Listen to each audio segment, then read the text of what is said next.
Welcome to the Loveland All Sports Podcast, where the land of love can get updates on not only Loveland sports, but learn and discuss many sports topics.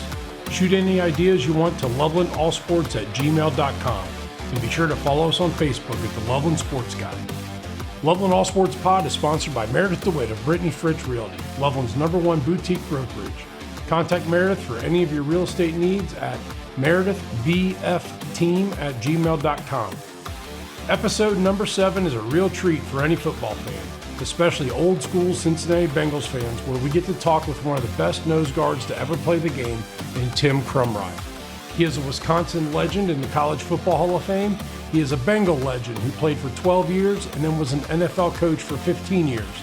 It was recently announced that he will be inducted into the Bengals Ring of Honor on September 23rd. So enjoy this conversation with Tim Krumrie. Well, I was a farm kid from Wisconsin. Closest neighbor was 6 miles away. We had the dairy farm up on the bluff. And farming is a great life. It's a difficult life too.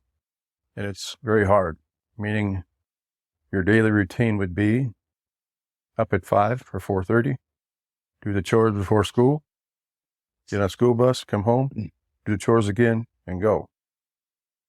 And as you started, I didn't have, any playing football and everything like this. I didn't have any pee-wee football, none of that other stuff, and lifting weights and all other stuff. And all boiled down to is, how do you create strength without lifting weights? Well, looking back at it, you ever take a 150-pound bale of hay and throw it in a wagon? You have to use your hips and arms. I'm 12 years old, 13 years old, junior high, baling hay. Wow. And then we got into I never played, sports. I went to grade school and there were 6 kids in my class out in the country. Went to town. That was a big chore after junior high. I got to go ride a school bus. But there were 6 kids in the class, and I went to high school. I had no weight program. And what I did in high school was my sophomore year, junior year, and my freshman year, I would run in front of the tractor with cement blocks and lift. Wow. That's how I lifted weight, with cement blocks. Like a Rocky movie. Well, I didn't know Rocky then. Yeah, but I'm saying you're the original, but I right? just cement blocks, run them through, and then run in the field with blocks like that. And then I got into my freshman year in high school. I was the first game I was JV. The second game I was a starter. So I started every game, pretty much played every game in high school. Had a very successful football career in high school and a very successful wrestling program in high school. I was the state championship. When I was a senior, I won the state championship in the state of Wisconsin with no divisions. That was the last year they ever did it. No divisions. I had my coaches, Cheryl. That was it at the match. They brought in busloads. Guess who won that match? I did. Yeah. Through a hay bale. But anyway, that's the high school. And coming out of high school, I was very farm strength. Very farm strength. You can call it mentally tough farm strength from working on and out of that. But when I came out of high school, I was signed up. I was going to the Army. Oh. Because if I didn't have a scholarship, I was going to the Army. Right out of the chute. I was all the paperwork done. I was going to go there. And I got recruited by numerous colleges, TCU, Smith colleges, Wisconsin, and a lot of colleges would not let me wrestle. Oh, wow. And I said, Wisconsin would allow me to wrestle. That's why I went. I was a kid from Wisconsin anyway, so I wanted to wrestle. So we did that, and long story short, we got my freshman year at college. I was probably I went in there as a linebacker and a fullback. I was second string linebacker. I was traveling. I was jacked. All right, I'm traveling. A week before the opening game against Purdue, the head coach, coordinator, defensive line coach calls me and said, "Tim, you play down. You got great wrestling, hips and stuff like this." I said, "I'll never make any tackles." I said, "I'll try it." He said, "If you don't like it, you can be second string traveling." I went one practice, the starter dislocates his elbow. Oh, no. Guess who's starting? You are. There we go. Me. All right, here we go. I didn't have a sport coat on, none. I dressed up kind of like the best jeans I had and a t-shirt. The way I went. And then actually the first play of the game, they rolled me out of there. They just double teamed me out. I said, well, boys, we're going to get you right now. I temple shot him, flipped my hips like a wrestler, threw him. The rest is history. I led a team of true freshmen in college in tackles. Yeah. So the coach is, I guess you can make some tackles, Tim. I says, I had to wrestle the guy. I had no technique. Right. That's what Matt said to ask you about. He said you realized once you could use your wrestling techniques, that changed everything. Absolutely. I had to. I was survival. And it was a bad. That first play was like a bad. What in the heck? But I learned very quickly and how to do it, and it was instinctively, and nothing more than you flip your hips in wrestling, and you flip your hips throwing a bale of hay. You throw it a hay in there, same type of deal. And that working mentality went hand in hand with the foot mentality from the farm. The farm is the key, and the wrestling is the key in my success. Yeah, because of the discipline, the work ethic, and it's the person who I'm going to jump around here a little bit, but the person who says he never got blocked didn't play very much. I got blocked. You know what I did? I know that happened again.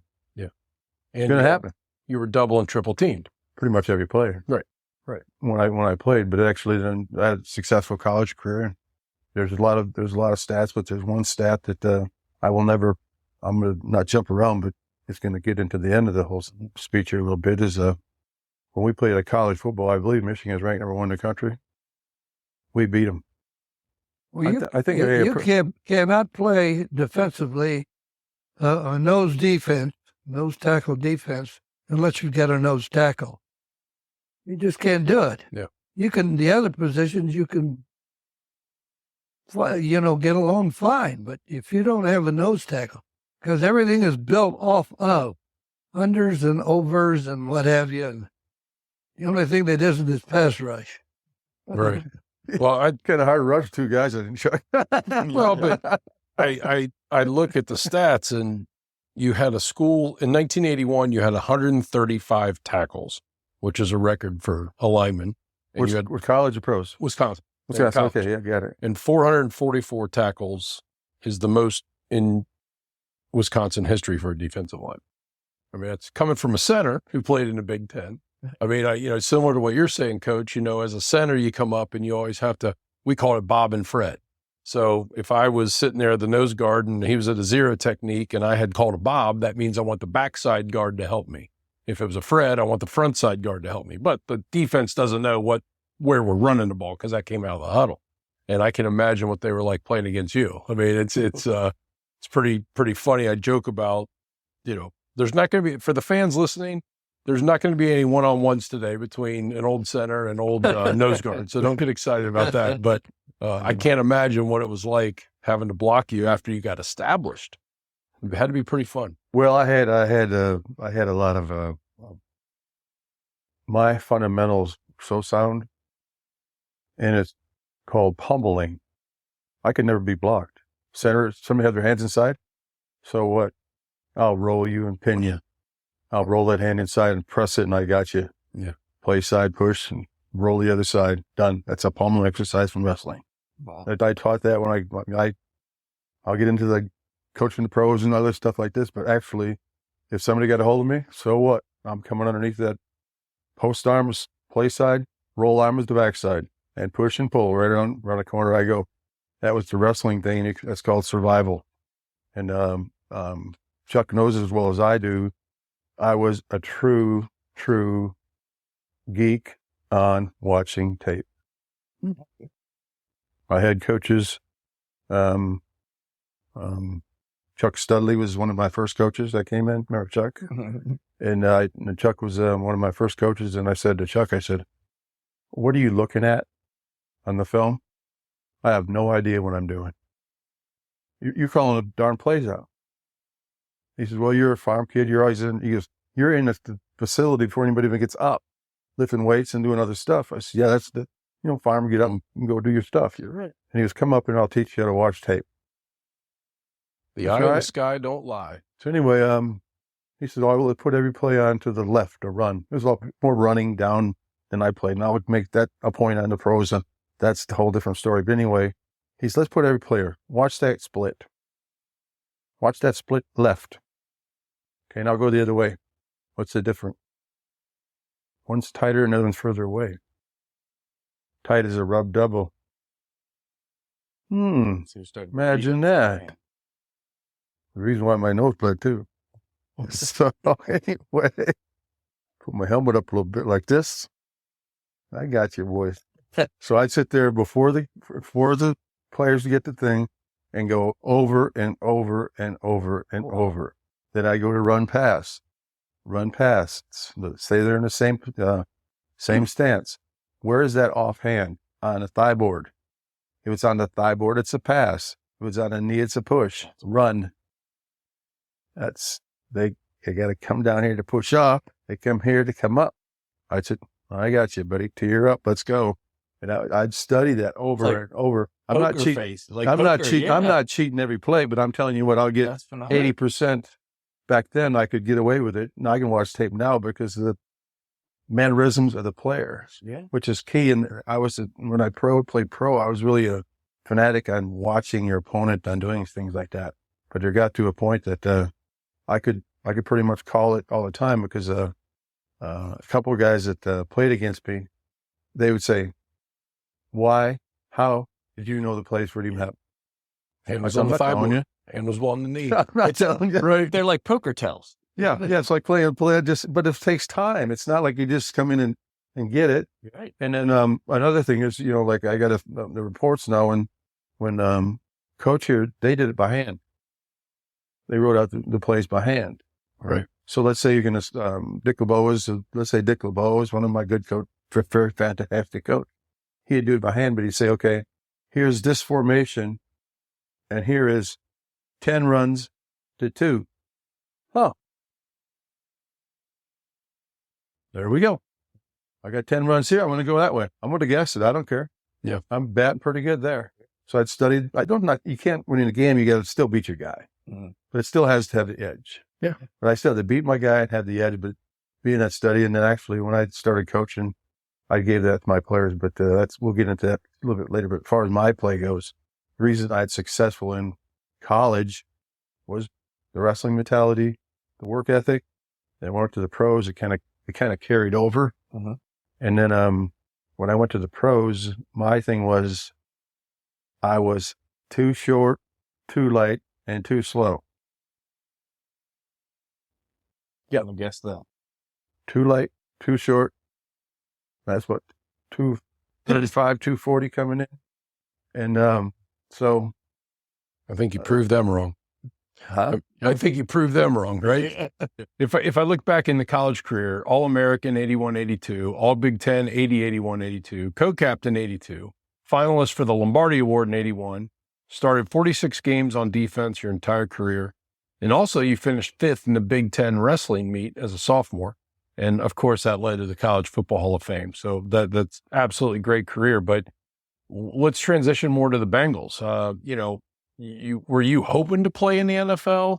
I mean, you were a 10th round draft pick. It's like a free agent now. So that same mentality that what got you to Wisconsin had to have been what got you to the pros. Well,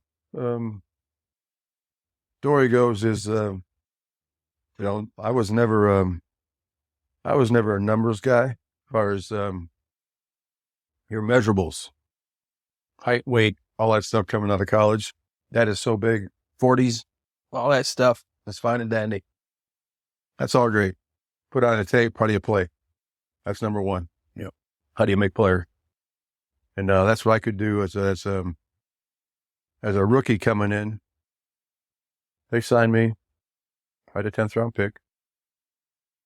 I was hot. I was PO'd. I was mad at the world. Yeah.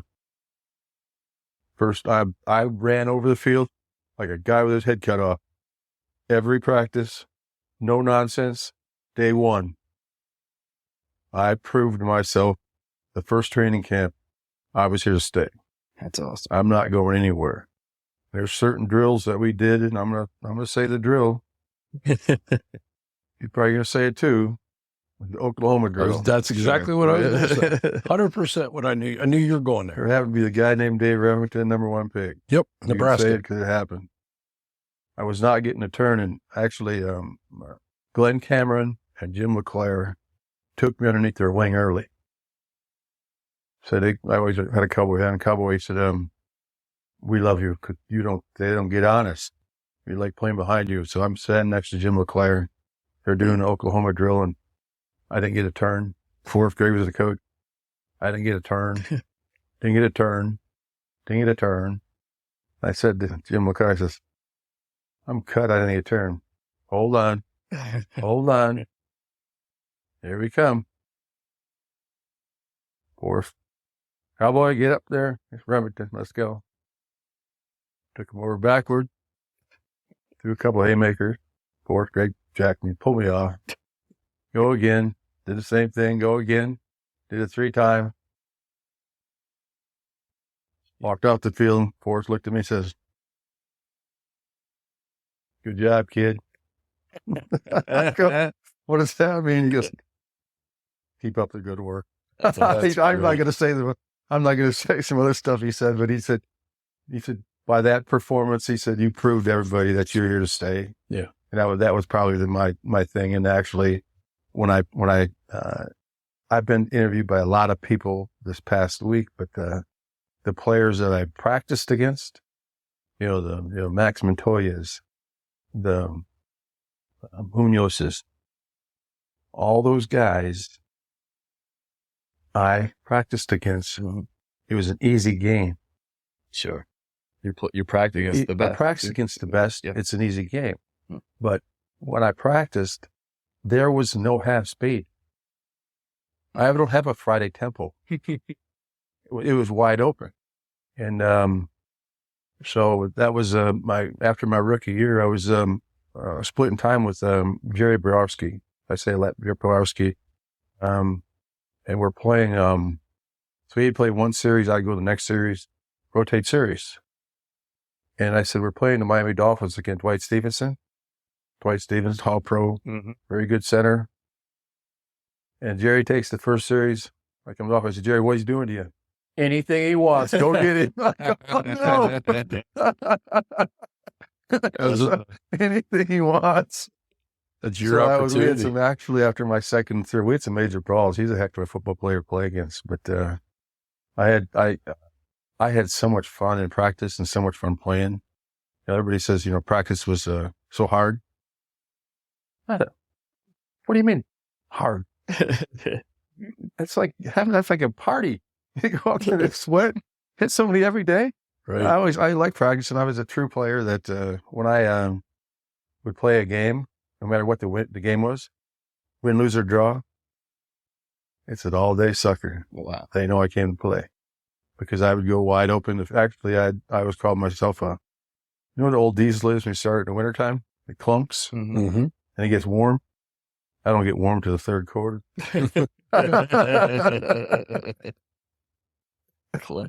Yeah, so that was it was a heck of a college career. It was a heck of a college career. I enjoyed that. I had so much success there. I still am very active in the I'm still active in the football. I go to the football games and stuff. And Coach Fickle's a good. He's a wrestler. So Yeah, I met him a couple of times going to different functions, but I'm still very active with the wrestling program with those guys. Are you? The wrestling program is so key to me because of when I my sophomore. I'm going to go back a little bit. My sophomore year, the head wrestling coach calls me and he said, "Tim," he said, "you got beat by 2 guys that are both Olympians. They're going to get golds." Wow. So I said, "Well," he said, "it's Olympian year. You could cut weight, and there's no doubt you could compete really in the Olympian. You're that good, but there's no money. Yeah. Go play football. Here's the key to the room. Come anytime you want to do it." Because when I go back just a tad on the wrestling part of it. When I was a freshman, my freshman year of football, I came off the plane, walked into the wrestling room, and wrestled off the senior starter. I did a pretty good job. Actually, I'm not going to say it, but he got to start that year and I didn't. But it was a tough year for him. I started the following year, but 4 years. so that was the mentality I had. But anyway, the wrestling stuff from the college, it was here's the funny stories is I'm a real good friend. I'm gonna say his name is Mitch Hall. Mitch Hall was like a grad assistant, and I talked to him just the other day, and he says I talk to him all the time. He goes, "Who's the toughest guy you ever wrestle?" Tim Krumrie. I was so happy he went out and played football because he was a pain in the butt. He was a pain in the butt to wrestle. Right. But no, actually, then playing in the pros and stuff, I got some great coaches. The Dick LeBeaus of the world is a great coach. Of course, Chuck, he was one of the fine guys. But the thing is, not so much when you retire and afterwards. It's the companionship you have with the ex-players, because the NFL means not for long. Mm-hmm. So you can't get buddies with too much guys too close. You're going to be cut, and they're going to be gone. Right. So I get a lot of good friends out of the deal, a lot of good coaches. I started out coaching here in Cincinnati. I played 12 years in the Bengals, and of course, I get all my stats. I never missed a game there in 12 years. So it was high school, college, pros. It's amazing. Never missed a game. And tackles, college. That all fades out. Then I went into coaching. 15 years, right? I sat down with Mike Brown. I says, I want to come in the front office. No, you're not. You're going to coach. So I started coaching. I was my first year. I was an assistant strength coach with Kim Wood, and I was assistant D-line coach. Next year, I got to be the D-line coach. I'm surprised you went to the front office first. I wanted to scout. Gotcha. I wanted to be a scout. I wanted to do that.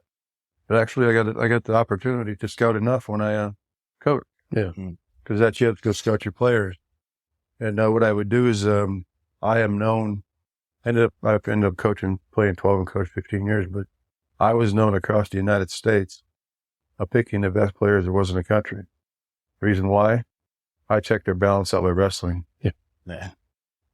And there's a lot of great players that out there now that have very successful careers. The Justin Bannons of the world, Tom Bahali's of the world, Jared Allen's of the world. That long arm stick Jared Allen has? Mm-hmm. That's my move. Really? Tom Bahali, that's my move. That's the move that's my guys. So what I do is when I was a coach, you have to go and grade all the players. Let's say you're going to go to Penn State. And that's for an example. There's 4 guys there. I'm going to take 4 guys and just kind of pull them around and twist them a little bit, kind of break their spirit, physically break their spirit. Dress like this, jeans, boots, hat on backwards. And then if you grab you and pull you stumble. Nope. Grab you and pull you, drop your hip. That's contact balance. So you see a guy in offensive, defensive lineman, if he come together, they're tippy. Mm-hmm. But if they make contact, if he come apart automatically, that's what you want when you scout. Gotcha. So when I would scout players, I'd go around numerous colleges and do that. But I ended up doing that 15 years, which was very, I got to meet a lot of good coaches over the years, but I would never, I believe did you read Paul Brown's book? No, I have not. You should. His last quote is, I have no regrets because I had fun every day. That's great. Yeah. Well, I know so much about Paul Brown. What people don't realize is how much he evolved football. Yeah. From that is in, if you ever get it, I read the book actually when I got into the Ring of Honor this year. Mm-hmm. I read it once. I went back and read it again. Yeah. I wanted to get some of those quotes out of it for sure about different deals. And that was one of the things he said. He had no regrets. He had fun every day, which I did. I had fun doing it. I had fun coaching. Yeah. It was coaching was kind of gruesome, but I ended up coaching here for the Bengals. Went to Buffalo, did coach in Buffalo, coached in Kansas City. So I still have my son still there. My favorite girl, my granddaughter Harper. Yeah. Okay.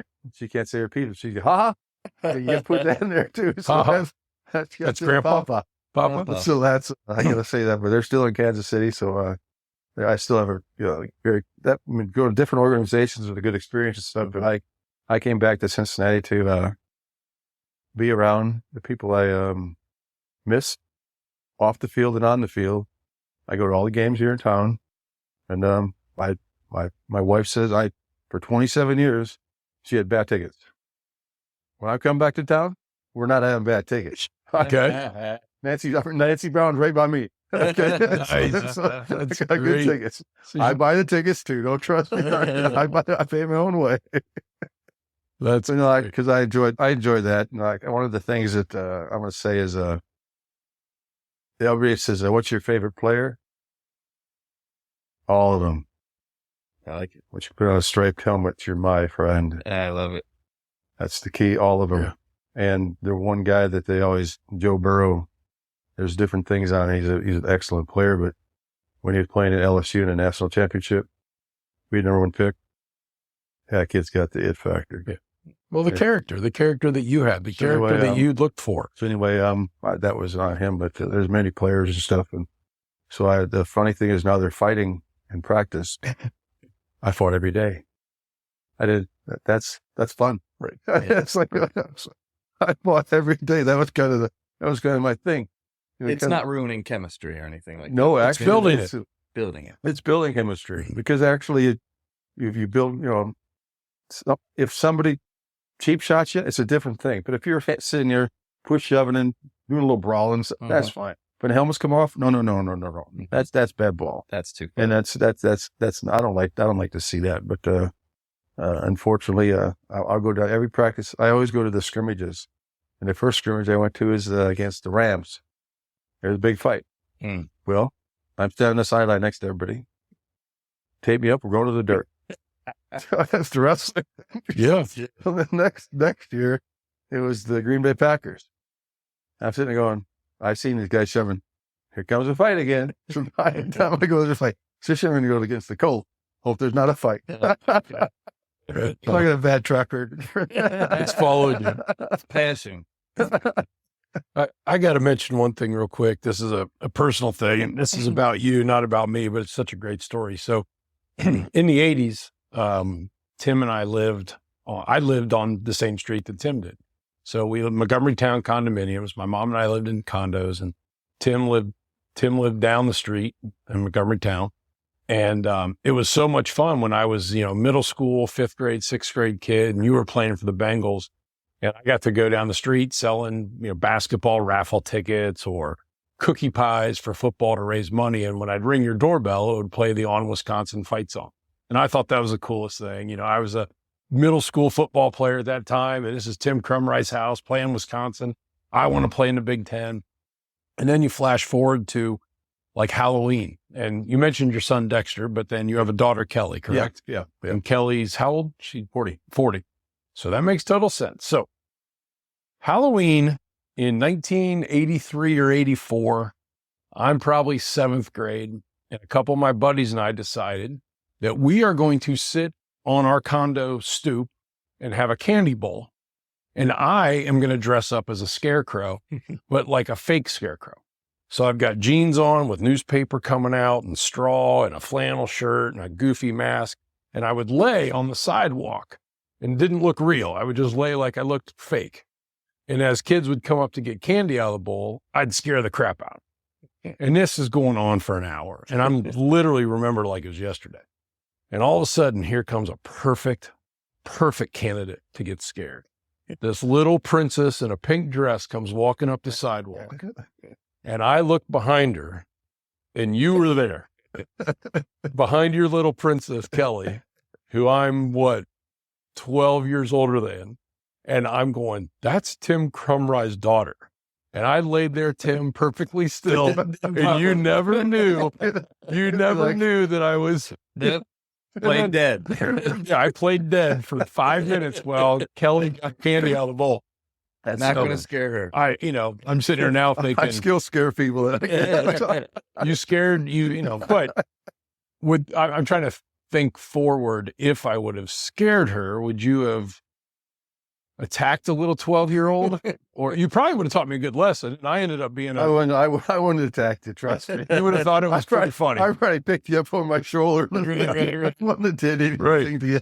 But, when Mike told me about this, I was like, well, only a few people know this story. I got to tell Tim this because... That's one of the things that when I retired, I played 12 years and coached 15. I was 27.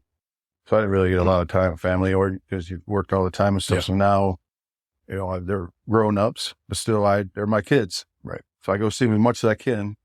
I travel to see my kids. That's important now, not making up for time, but in their lifestyle at this time, it's so important to me being my family, my wife and I, Cheryl. When I go see my granddaughter, my daughter, and when they come back for the Ring of Honor, we'll all be there going like this. That's awesome. Pointing at the top, because they're going to come back and you have never seen a group of people thought I was crazy. Oh no. Well, that'll be fun. That'll be fun. And congratulations on that. Yes. I mean, that's on September 23rd against Washington on a Monday night. I really think I need to get to that game with my son. What was your feeling when I looked at the list online of everyone nominated, and it's a who's who of Bengals? What was your feeling when you got inducted, or not inducted, when you got announced that you will be inducted? Well, it was the story kind of went to, they had my wife's phone number. Okay. Not mine. So Mike Brown calls, then, this is, Mike Brown. Can I talk to Tim? And she left a message. She played tennis, right? Of course. Anyway, so we're playing phone tag, going back and forth, and finally, he finally got a hold of me. He read off the players that are in the Ring of Honor. He read them off and stuff, and I said, thank you. And he goes, well deserved, Tim. You are probably one of the best players with your wrestling background, and you did it on your performance that the fans appreciated. Mm-hmm. Oh, yeah. So actually, we went up to, awesome. I had to do an interview for the Bengals and stuff. So I went down there and I talked to people, went up and talked to Mike, and I'm probably the only man that could give him a hug. Really? Yeah, went up and said, thank you. We're in a Yeah. offer. Yeah. He was like, Dad, I mean, I know him for forever. Yeah. You know, it's one of those deals. And I went up there and talked to him and stuff, and he was so tickled about it, and he goes, well appreciated, Tim, well deserved. And he goes, whatever goes on, he goes, the best thing he said was, you do whatever you want to do, be yourself. If he wants you to do something, don't do it. Right. And then he says, one of the things that is important to Mike says, somebody might say something bad. Don't worry about it. Just move on. Yeah. That's part of life in football. Mm-hmm. They're going to talk about you. Just move on. Right. Don't worry about it. So, Can't imagine that. But you're so beloved here and celebrated. Well, no, I mean, just someone has an opinion on tackles and stuff like this. Yeah. But actually, the thing on the tackles is, there's not one guy in the College Hall of Fame that had more tackles than me as a defensive lineman. Nope. No. Well, I think you have to understand this. As Coach here said, you gotta have a good nose tackle in defense or you can't play. Right. But to make those plays on the line of scrimmage on the field, it's different cat. Mm-hmm. Yeah. They don't have that cat now. When I coached, I always said, if you don't, the ball is 20 yards down the field. If you're not on at least 10 yards from that ball, that's a minus. You run to the ball, get stripped, fumble, cut back. That's a minus. That's how I played. Right. And that's how I coached.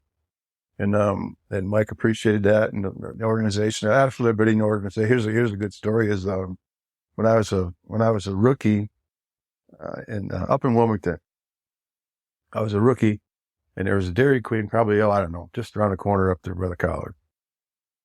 Well, there's these two young kids standing here. Let's go get some ice cream. All right, off we go. Come back, and somebody says, what'd you do? I said, took these two kids to get ice cream. There's the owner's kids. Oh, no, nice. The Browns. That's so funny. Katie and Paul. That's phenomenal. Really? And it was Katie and Paul. Yeah. Wow. What am Some ice random cream? kids. Speaking of food, I got to ask you something. So, after when you broke your leg in the Super Bowl, and I mentioned you guys before, my wife's family ran Schuler's Wigwam, a restaurant on the west side it was open 78 years, and they were known for their chocolate chip pecan pie. And you broke your leg, and my father-in-law and my wife, who was 11, 10 at the time, they took a chocolate chip pecan pie to Christ Hospital and gave it to the nurses to give you. Did you ever get that putt? I'm going to tell you some stories about that. Probably not. The nurses ate it. I'm sorry. No. Actually, are you good? You finished your stuff here? No, you're good. Okay. Anyway, I'm going to give you the Super Bowl story because everybody's interested in that. Mm-hmm. It was, of course, Super Bowl 23. It was the first, I didn't get shut out. I had a tackle, so I didn't get shut out. Correct. Yep. It was a self-inflicted injury. Yeah. It wasn't a turf. I did it myself. So get that. No, I did it myself. Not turf. Broke the tibia twice, broke my ankle, and broke the fibula. The tibia is twice. And the fibula twice. And fibia once. And Once. then Fibula once. And then I broke my ankle because it was backwards. 4 breaks. So anyway, I took one in the locker room and I was sitting there and it was halftime. And Boomer came in and everybody said, "What in the H are you doing in here?" They say, "Oh, that's fine." I says, "Get me a ring." Yeah. "We'll get you a damn ring, Tim." So anyway, so they said, "Well, Tim," he goes, I says, "Well, I only want a TV and beer." And I said, we don't have it. Guess who shows up? Jeff Ruby with a TV and beer. Mm-hmm. So I had a TV and beer. So now they said, "We're going to have to set your leg, Tim." No, it was starting the third quarter. "We have to set your leg and or give you medication for the pain." And I go, "If you set the leg, can I remember the game I'm watching?" "Nope." Oh, yeah. Set it. I said, "What do Cowboys do?" "Give me a bullet." Policeman said, "I can't give you a bullet. Give me a towel then." Been in a towel and he set it. No. Yeah, he set it. And No then payment. they set it and then they put it in air cast and the paramedics were fantastic. And what they said was, "Tim," he goes, "Problem. We're going to have to get you out of here because the traffic is going to be insane. We're not going to get you to the hospital." "No." He said, "We got to go over speed bumps." So they go over the first speed bump. Not bad. Second speed bump. Whoa, give me drugs. It's like,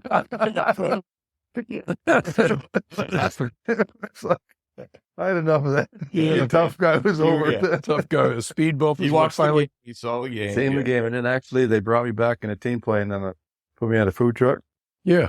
with the thing and took me in To get you in the plane. They put him on a food truck to go up. I remember, actually the thing is, Cheryl was in the backseat with my, with Kelly at the time. And someone from first class said, "We're going to go back and bring him up to first class, sit with me."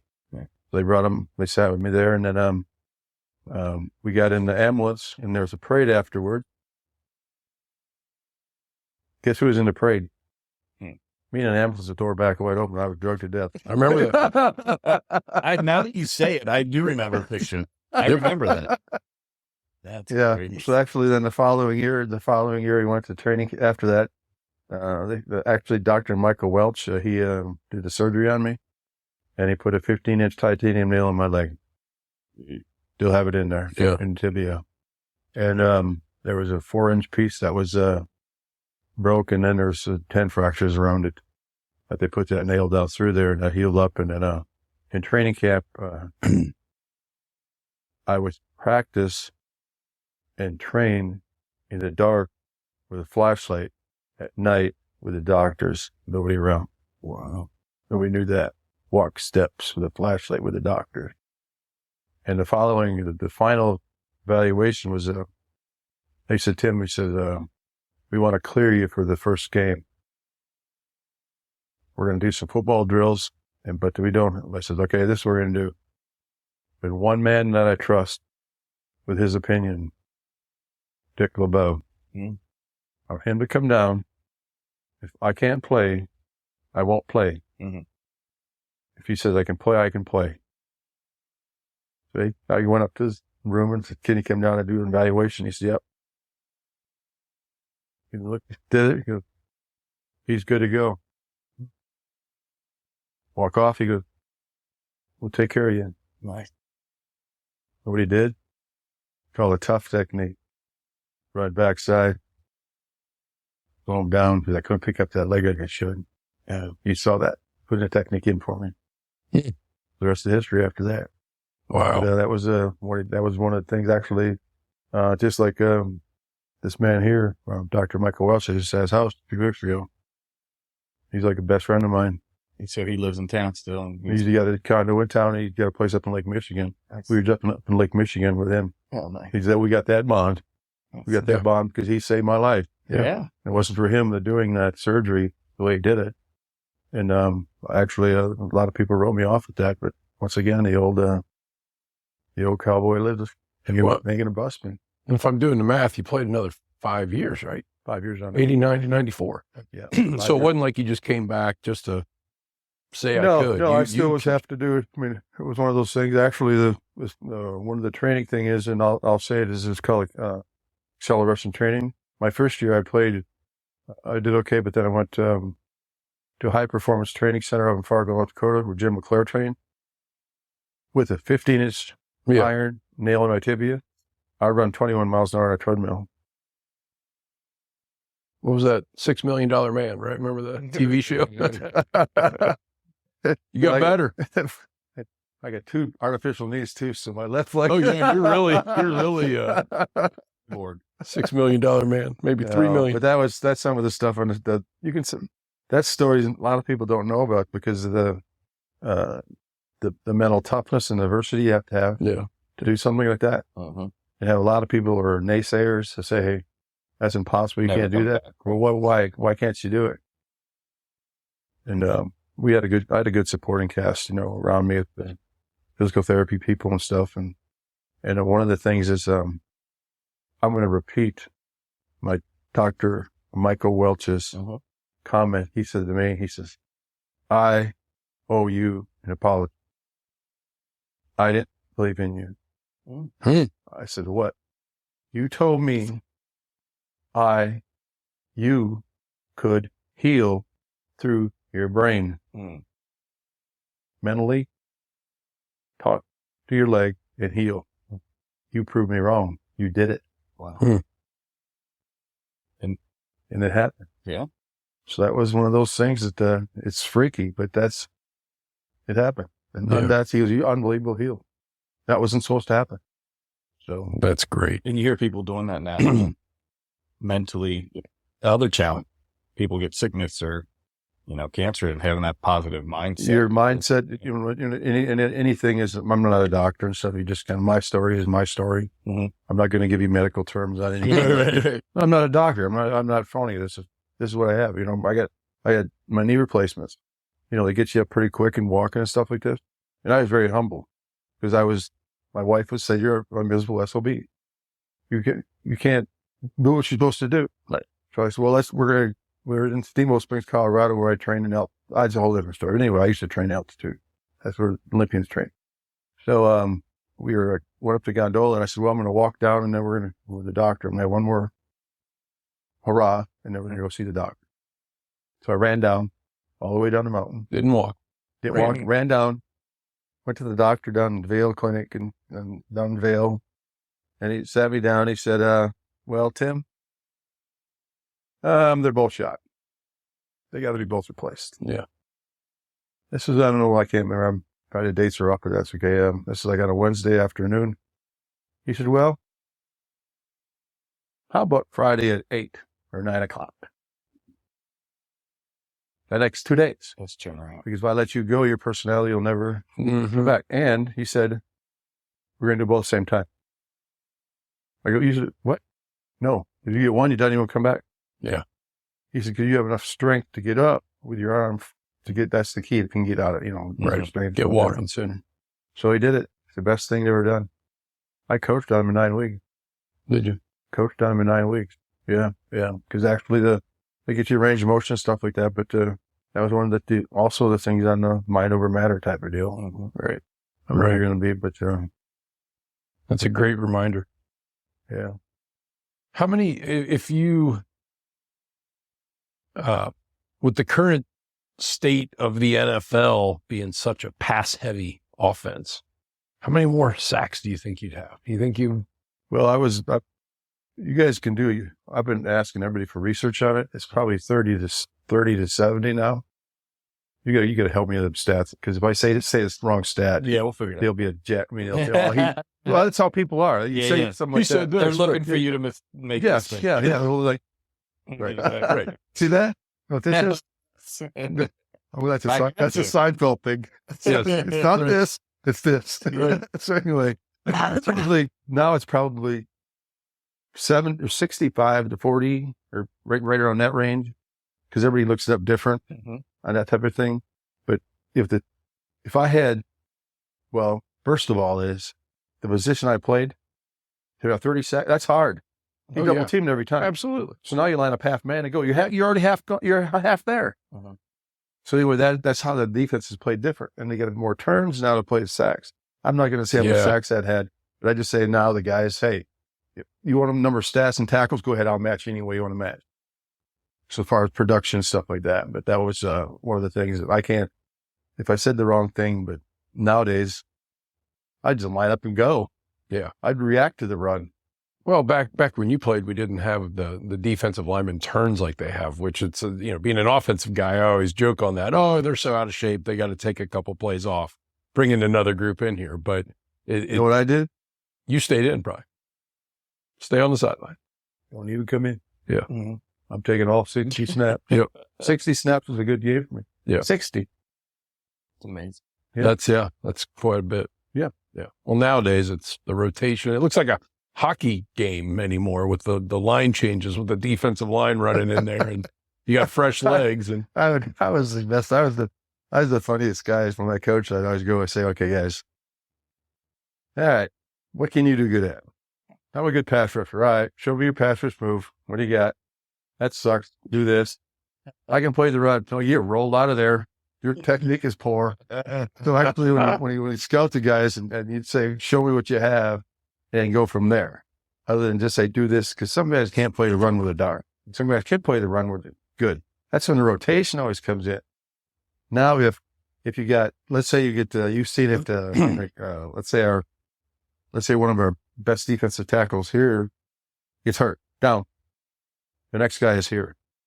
The next guy's got to be here to hold up. That's the scouting, and that's the depth of your deal. That's a good coach, a good scouting department. How is the depth? Well, Burrow got hurt. Well, he came in and did all right. He didn't lose for us. He did all right.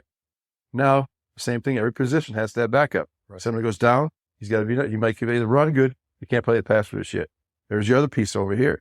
So that you kind of mix. It's like a little puzzle thing you try to work with the players and stuff. Multiple players. Yeah. Well, we talked about before. I mean, what a high honor to be inducted into the Bengals Ring of Honor. What are your thoughts on the next level? You think there's a chance for the thing is now is, I don't know what the correct way to use it is. My football history of my game, I guess you'd call it, or my legacy is, I had a tremendous high school. We're going to retire my jersey just a couple months here. So I had a successful high school career, college career, pro career, and we got one more thing to go. Yep. We had some great pub on getting into Canton, the Gold Jacket. Yep. But just like anything else, we're going to have the right people promoting it. Yeah. Pronounce it. And the thing is, the credibility I have going in as far as the numbers. And you can't argue with those numbers going in. So there is not a true nose tackle in the Hall of Fame. A true nose tackle. Really? There's defensive tackles, but there's not a true nose tackle. A true nose tackle that I played. A true one. Look that up too. Wow. Make that stat right. Mm-hmm. A nose tackle that played over the center, down after down after down. So that's kind of a 0, 1 technique. That's all. Your life was in 3 feet. Well, that was one of the things that Chuck said it before. That's the piece of the defense you have to have. Right. To run a good defense. Because what's the I always call it playing over the center. I have the shortest distance to the ball. I can go from short that way, short this way. Right. And if it gets onto it's always said, anyway, I don't want to go on stuff. But it was a good run. And I'd some, you quote me on this one. The Super Bowl was so important to me. You can break my other leg and put me back in the Super Bowl. Really? You can break it.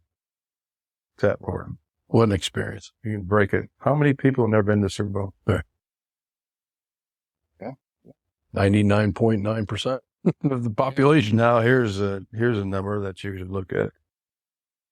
How many guys are in the College Hall of Fame? 1,000. How many college players are there in 5.4 million? Guess how many is a College Hall of Fame? 1,028. Yeah. That's this one. Something. That is something. I mean, to 0.2 go to college and play pro ball. Right. I do. What an accomplishment. I know some stats. No, remember. it's so Thanks for your help back there. it's so true. It's so many people, especially in today's age, Tim, with the phones and the Facebook and the social media. Everybody thinks their kids are going to Ohio State or Alabama. Every parent thinks their kid's going to go play pro, and it's like you might not even get on varsity in high school. So, let's make sure our goals are correct. And you've certainly done it at all three levels. Well, Not the four, kids, I coached. I coached when I retired. I coached college football university. I coached youth kids. Mm-hmm. Went to middle school, junior high kids, high school kids, pro kids, pros. I coached when I want contracts coming up. I coached those guys. Was fundamental. The fundamentals I taught from day one, from this guy here, other guys: eyes, hands, hips, feet, progression down. Boom, boom, boom, boom. That progression from this high, junior high school, to that high. Yep. I'll remember it forever. And wrestle. And wrestle. That's yeah, certainly worked. Yeah.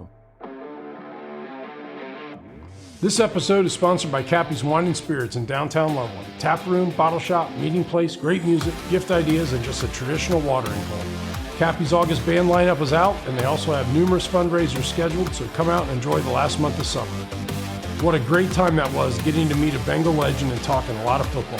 Best of luck in driving to Canton to become a member of the NFL Hall of Fame. Remember, please send any feedback or ideas to lovelandallsports@gmail.com. Peace.